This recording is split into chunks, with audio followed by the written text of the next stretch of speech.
Hi, this is part 2 of the bowling alley project. Let's look at constructing that background image first. It isn't likely that you'll have the exact same image that I have, but the process is going to be the same. First, if you've got a new project file open, click on Reset for Styles and Reset All Tools.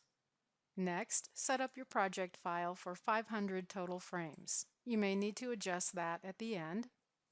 As I said in the previous tutorial, you may decide to use the image file, or you may decide to use the image file as a guide while you're drawing parts. Go to the Layers palette, click on New Layer icon, and choose Image. Locate the background that you're going to work with, click on it and click Open. Now you may need to resize yours. Mine happened to fit perfectly, which is pretty amazing, but if you do need to do any resizing horizontally or vertically, you just click on the transform layer icon, and then if you need to drag side to side or top to bottom. If yours is way off and gets too distorted, you may need to choose another image. It may be that your lane is too long and that if you just enlarge yours, you may end up with a more reasonably scaled background. So if you plan to just use this as a guide to do your drawings with the drawing tools, then this is pretty self-explanatory and you've done this type of thing before. You'll just leave this here on your screen, work with the layers that you need to draw, and then when you're finished with this image and you don't need it anymore, then you can just delete that layer. So let's say that you do want to use this image. I'll show you how to do this. First, we need to create 2 vector pieces. Click on New Vector Layer. We'll name this one Top Part. Click on the Draw Shape, choose the rectangle, and you're going to draw a rectangle over this top board, everything above where the pins are at. And you'll want to get rid of the stroke. Select Shape, click on it, uncheck Stroke. Let's do the same for the bottom part. New Vector Layer, Bottom BG, rectangle shape, cover that whole area, select shape, click on it, uncheck stroke. Let's hide this image for now. Don't delete it though. Just click on the little eyeballs. Now we have the bottom BG activated here in the Layers palette. Let's make sure with the select shape that we click here and we have it selected. I can barely tell right now. But next to Effect here in the Styles, click on the drop down. Choose Image Texture. Click on Select Texture and click on that image that you want to use. Click Open. Here, choose Don't Repeat and click OK. Click once away from this so that you don't see the checkerboard. Now here's the controller for the image texture. It's just like how the gradient texture controller works.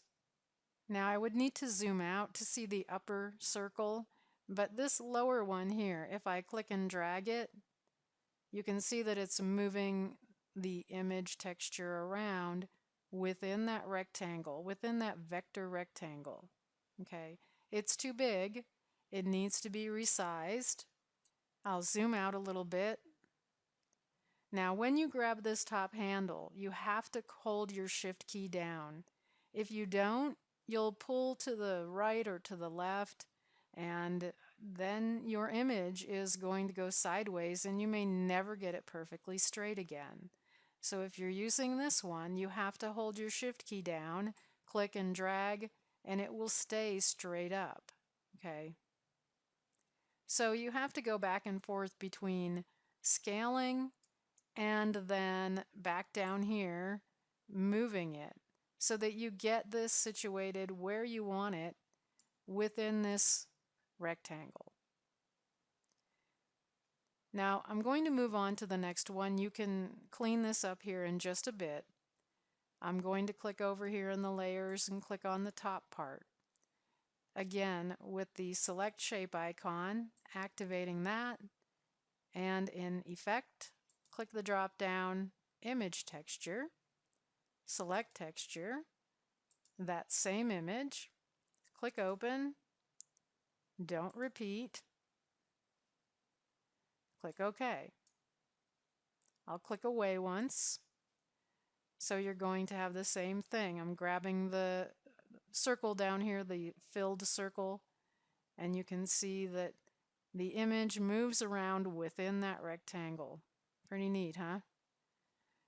So holding Shift down to grab this top one to resize it, and then I can move this up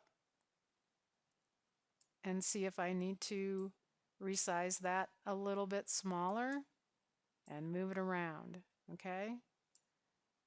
So you see how you put these two pieces together?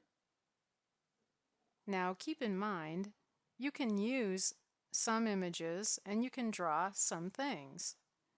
You could just use this bottom piece for the image, but then maybe you want to use the tools to draw your top panel, okay? Or vice versa. And one more thing before I pause this video, you could put in the title of your bowling lanes, and it's going to be on top of everything, plus it needs to be on the top of your layer stack. So clicking at whatever's on the top of your layer stack right now, remember that you want to create a sort of a dummy vector layer because of the way the text tool works, and then click over on the text tool. Decide on your fill, stroke, your font, whatever else you need to fix up there. And let's see, I'll get that a little bit bigger and I'll click OK. And then I can just move this up here. And then I've got my bowling alley title. I'll pause now and you can get all of this situated, and I'll continue in the next video.